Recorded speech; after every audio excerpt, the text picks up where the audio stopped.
become the poster child of embracing possibilities, that I'm very grateful to everything that I have achieved. I find myself very, very blessed. I'm very fortunate, and I'm not going to deny it. Right from the journey of, being born to the parents that I'm born to, our family is not someone who worships like gods and idols, but I think if I could ever see God, I say this all the time, I think my mom and dad would be like idol figures for me. And then I had an upgrade in an elder sister who was 6 years older than me, but at 6 years old, this little girl had a dream, and she manifested it, or so she's made me believe, that she wanted a sister, and she's responsible for changing my gender. We've never questioned her science behind this, but let's just say that she knew how to make her dreams come true at 6. So that's the kind of family I've grown up in, where people have been empowered to make their dreams come true. And of course, being a family that's loved sport, having grown up with sports as a lifestyle, where of course you learn so many things, and it's given me so much that I can't ever be making a list of, because it's given me abundance. But I think more than anything else, the value of everything it takes to build character, and what you can do with when you have a good character is so important to me as a human being. And I think that's something that's kept me very, very alert, very focused, has got me to this journey so far, even though my journey is very small and is under construction. So we'll see what you take out of this talk today. But through the businesses, also the teams that we have gone on to build, the people that I've sort of surrounded myself with to trust my dream with, the people that we've come in touch with, the networks that we've built, the human connections that we've built is a very, very valuable asset that I think we've grown with over time. Some really nice people, some really not so nice people, of course, but I think all of that makes this under construction journey quite a treat. And so, yeah, I think great nostalgic situation right now. I think I want to order a cake from Zomato, or if anyone can send it. Just kidding. I can't really, but I have to make up something to celebrate this. Yeah, but I think that being said, I also know that my journey is as unique as I am to the universe, and as are you, all of you individually, and your own journey is to the universe. And I think whatever I can harp about my journey, how I've come here, everything that I've learned, and sound very like I have it all figured out. I think it's, honestly speaking, it's best for all of us to realize sooner in life than later that each of us has to grow through what we go through. And with that in mind, I want to confirm that embracing possibilities, therefore, is not an overnight task. It's a process, and it's a process that starts with embracing, but not the possibilities right away, or more with yourself. I think over my journey in the last few years, I have definitely learned this about myself as an entrepreneur, as an individual, as a young girl growing up, traveling across countries, playing sport, or coming across all you people. I think the most important thing in life is to embrace your body, your mind, your heart, your dreams, your ideas. Learn to stand up for yourself, even if your voice shakes. I think that is just core importance. Be proud of your mind, find yourself a purpose, set down, for yourself ground rules, ethics that, as an individual stand for. Because before you can even cherish yourself and hone these imperfections, you need to accept, you need to embrace yourself inside out. You have to let go of, inhibitions, or what people think you should become, or who your society thinks you should behave like, or should become, or replicate models, and, become these duplicate copies of each other. You have to understand and be grateful for who you are, what you've been taught, what you know, what you already, naturally are drawn to, because that is, all of that has a purpose in your life. I think if you can understand that you're unique, and you need to know who you are before you actually get out there to start harping about, you know, your journeys or picking up projects and investing in them. You need to know what is it that inspires you, what is it that drives you, your passion, what is that one area that really excites you and you want to know more about, and of course have a purpose involved with it. Like I'm saying, innovation with purpose, I mean purpose for everything in life. And once you learn that, the art of embracing your own self, you will realize that change is scary as it is beautiful, because you're so comfortable in, you know, your own body and your own mind and your ideas, and it, you know, just overall there's so much peace when you embrace yourself as an individual, that your environment stops affecting you too much. So your change looks beautiful. And I think with COVID, at this particular hour, all of us will probably agree with me that when you can accept and embrace change, you will realize you could be hurting and wondering, and you could be healing and happy at the same time. So, you know, there's like this oxymoron sort of situation that keeps going on all the times. And sometimes you don't know why it's happening to you. All of us go through it. I won't lie about it. All of us are like, oh God, why me? Or like, I have a billion questions and not a single answer, not for days, not for months, sometimes for years. You're struggling for, you know, that answer on why God, why me?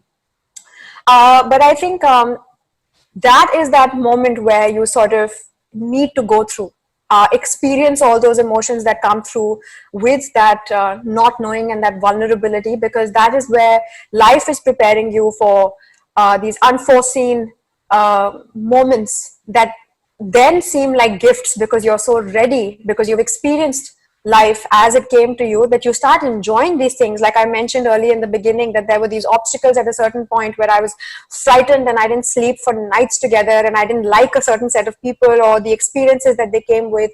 And suddenly when I look back, they've become the biggest milestones in my life, because I feel like I've learned so much that the next time something like that happened to me, I wasn't afraid, I went head on. So that's very important.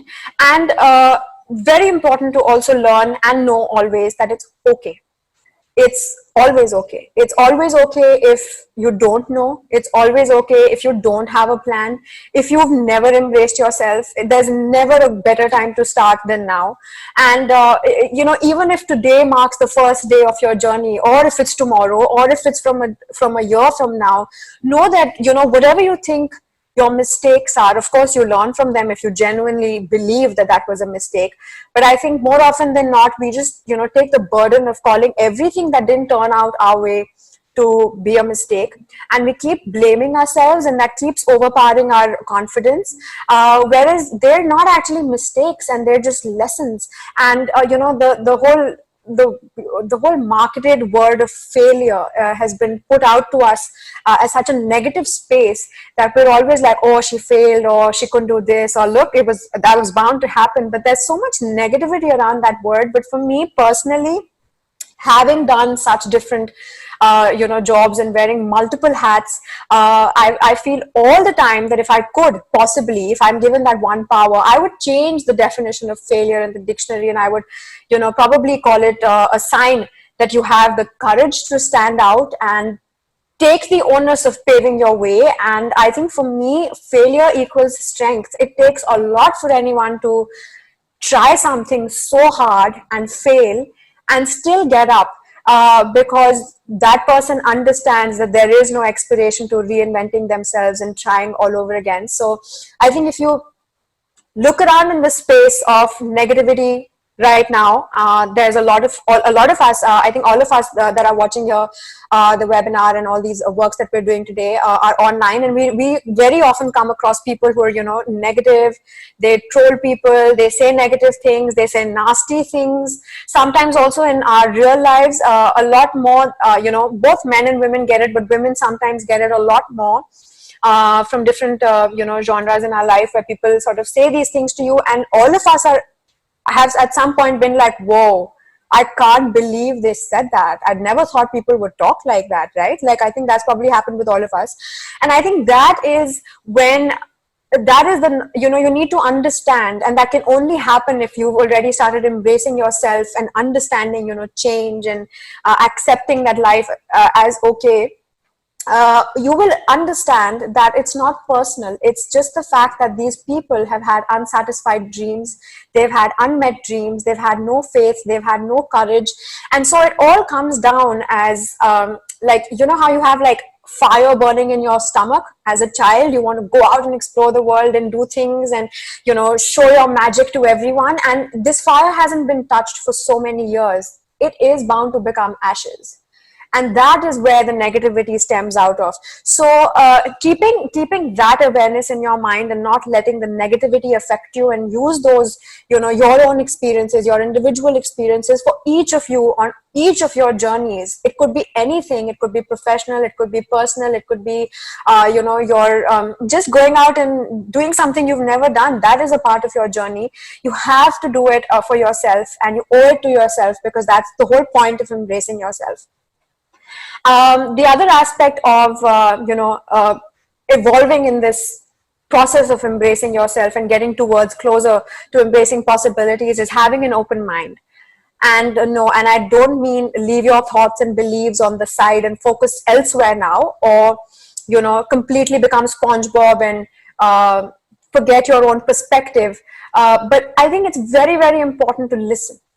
Listen to people without judging them or criticizing them or having an ego about things or trying to prove your point to them. Be open to it. It can be a beautiful thing to disagree.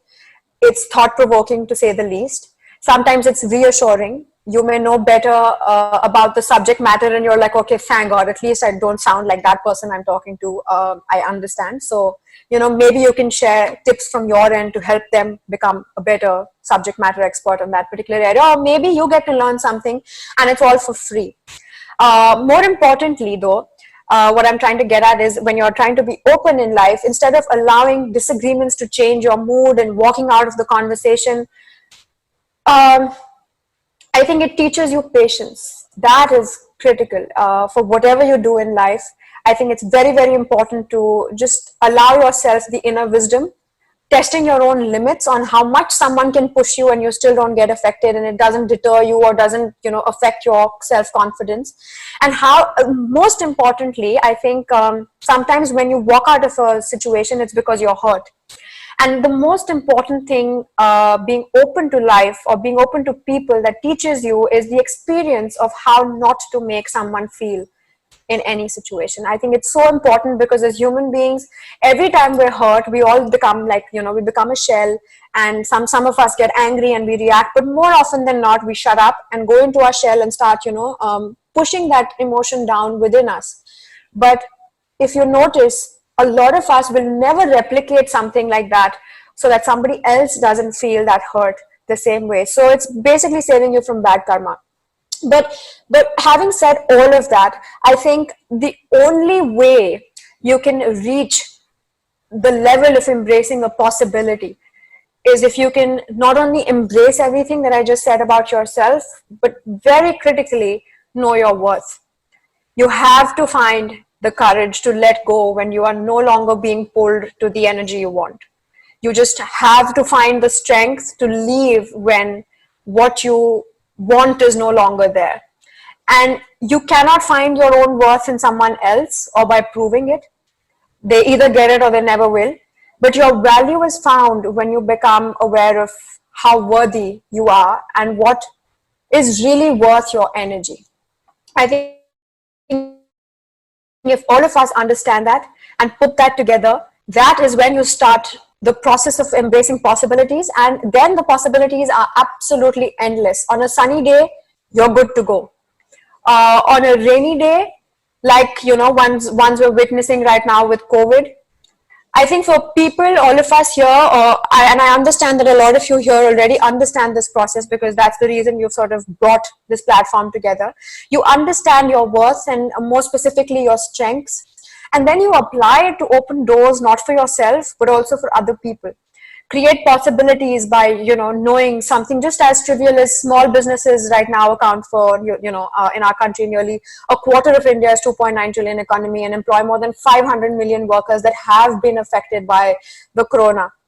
It's not a comfortable time for anyone, but we need to look outwards and into the more needy parts of the country, the rural parts of the country. We need to consciously reach out to the underprivileged, the daily wage workers, how we're helping them, call it commercially viable, if that makes you, happy and pleases your ego, but find ways to skill them and employ them, find ways to be a ray of hope for these people and make them believe. How our possibilities are helping them embrace their difficulties, make them a part of your journeys.